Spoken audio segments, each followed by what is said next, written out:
నీ విలువ తెలియని వారి దగ్గరికి నువ్వు పరిగెట్టు. ఈరోజు నేను చేదరించుకునే వాళ్ళే కావచ్చు, లేకపోతే నువ్వు దేనికి పనికిరావు అనుకునే వాళ్ళే కావచ్చు. చాలా మంది ఉండొచ్చు నేను ద్వేషించాను, కానీ దేవుడు ఏం చెప్తున్నాడంటే నేను తలగా నిలబెడతానని చెప్తున్నాను. దావీదు ఏ వయసులో దేవుడిని నమ్మాడు?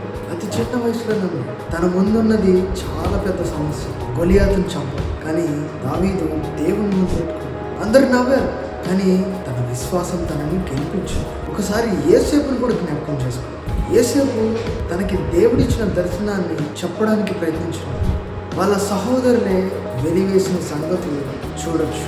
ఈరోజు నీకు దేవుడు ఒక ప్రత్యేక లక్షణాన్ని, నీ పట్ల ఒక ప్రత్యేక విజన్ని దేవుడు కలిగింది. ఆయన చిత్తానికి నువ్వు లోబడితే సరిపోతుంది. నేను ఇది అని ఎవరికి నిరూపించుకోవాల్సిన అవసరం లేదు. సమయం వచ్చినప్పుడు దేవుడు ఎవరి ముందు ఏ సమయంలో ఎలా నిలబెట్టాలో అన్నీ ఆయనకు తెలుసు. ఈరోజు నువ్వు బాధపడుతూ ఉండొచ్చు, ఎందుకు ప్రభువా నాకే ఎన్ని కష్టం, నా ముందు పెరిగిన వాళ్ళు లేకపోతే నాతో ఉన్న వాళ్ళు నాకంటే బాగానే ఉన్నారు, నేనే ఎందుకు అని అనుకుంటూ ఉండొచ్చు. కానీ దేవుడు ప్రతిదానికి ఒక సమయం కలదని చెప్తున్నాడు. ఈరోజు ఒక్కసారి మీరు యోసేపుని మాత్రమే జ్ఞాపకం చేసుకోండి. యోసేపు ఆ వయసులో చెప్పినప్పుడు తన సహోదరులు తనని ఏం చేశారు? పట్టించుకున్నారా? ద్వేషం కలిగి తనని చంపడానికి కూడా వెనకండి. కానీ దేవుడు ఒక రోజున వాళ్ళని యోసేపు కాళ్ళ దగ్గరికి తీసుకొచ్చాడు. ఈరోజు అలాగే మీ జీవితంలో ఆయన గొప్ప క్రియలను మీరు చూడబోతున్నారు.